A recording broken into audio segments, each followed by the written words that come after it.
Stop buying blueberries. For decades, you have been told that blueberries are the king of antioxidants. You have been told they are the ultimate superfood. That is a lie. What if I told you there is a berry native to North American soil that is 4 times stronger? It contains more medicine in a single skin than a whole handful of the fruit you currently buy at the supermarket. It is tough, it is resilient, and it grows wild in the forests that our ancestors walked. But you cannot find it in the grocery store. The USDA gave it 0 subsidies. The food industry tried to erase it from your memory. Why? Because it refuses to be sweet, and because it has the worst marketing name in agricultural history. They call it the chokeberry, but its true name is Aronia. While American farmers were told to cut it down as a weed, the Soviet Union saw something else. They took this American plant, brought it to Russia, and turned it into a strategic nutrient source for their astronauts and military. We threw away a treasure, and our rivals picked it up. Why did the government ignore a native superfood that is stronger than a blueberry, healthier than a pomegranate, and grows without a drop of pesticide? The answer reveals a dark truth about our modern food system. We traded nutrition for sugar. Welcome to Ancestral Garden. Today we are bringing the real king back home. To understand how we lost this berry, we must look at the people who found it first. For thousands of years, the Potawatomi and Abenaki tribes of North America revered this plant. They did not eat it for dessert. They ate it for survival. They dried the berries and mixed them into pemmican, a high-energy travel food that could last for years without spoiling. They knew that these dark, astringent berries held the power to heal colds and strengthen the body through long, harsh winters. Then the European settlers arrived. They tasted the berry and their faces puckered. It was dry. It was tart. It made their mouths feel like they were full of cotton. So they gave it a disrespectful name that would curse it for centuries. They called it chokeberry. To the American settler, if it did not taste like candy, it was a weed. They pushed it to the edges of the farm. They planted it only as an ornamental bush, something to look at, not to eat. But across the ocean, a famous Russian botanist named Ivan Machurin was watching. In the early 1900s, Machurin saw what American farmers missed. He looked at the genetic profile of the Aronia berry and saw a biological fortress. He saw a plant that could survive sub-zero temperatures and resist almost all diseases. So he did something that should embarrass us today. He imported the American Aronia berry to Russia. While the USDA was busy promoting corn and wheat, Soviet scientists were busy breeding Aronia. They improved it. They made the berries larger and the yield higher. By the 1940s, while Americans were cutting down Aronia bushes to make room for suburbs, the Soviet Union was planting thousands of acres of it. They didn't sell it as a snack. They treated it as a strategic resource. Soviet doctors used Aronia extract to produce vitamin tablets for the military. They used it to treat hypertension in their hospitals. There is a supreme irony here. The berry that fueled the Soviet Union during the Cold War was 100% Native American. We had the gold growing in our own backyard, but we were too addicted to sugar to notice it. We let our rivals take our heritage and turn it into a powerhouse. But the story gets darker. Because when the modern food industry finally took a look at Aronia, they decided that you, the consumer, were not smart enough to handle the truth. Why is Aronia missing from your supermarket shelf? It is not because it is poisonous. It is not because it is hard to grow. In fact, Aronia is one of the easiest, most pest-resistant plants in North America. It is missing because it failed the only test that matters to the modern food industry, the sugar test. In the 1970s and 80s, the American food system underwent a radical change. We became addicted to high-fructose corn syrup and hyper-sweet fruits. The industry realized that sweetness sells. They started breeding our fruits to be bigger, juicier, and sugary. They turned apples, strawberries, and blueberries into biological bags of sugar water. In the process, they bred out the medicine.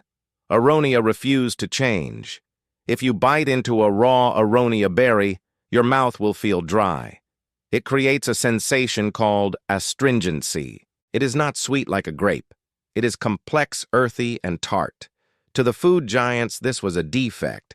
They looked at Aronia and said, "We cannot sell this to a child. We cannot put this in a sugary cereal." So they buried it. While the USDA pours billions of dollars in subsidies into corn, soy, and wheat crops that are largely used to make processed junk food, Aronia gets nothing. There is no lobby for Aronia. There are no television commercials for it. The industry decided that you are too weak to handle the taste of real nutrition.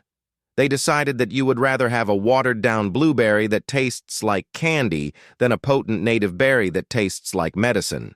They even kept the name Chokeberry to ensure that no one would ever want to buy it. This was a calculated suppression.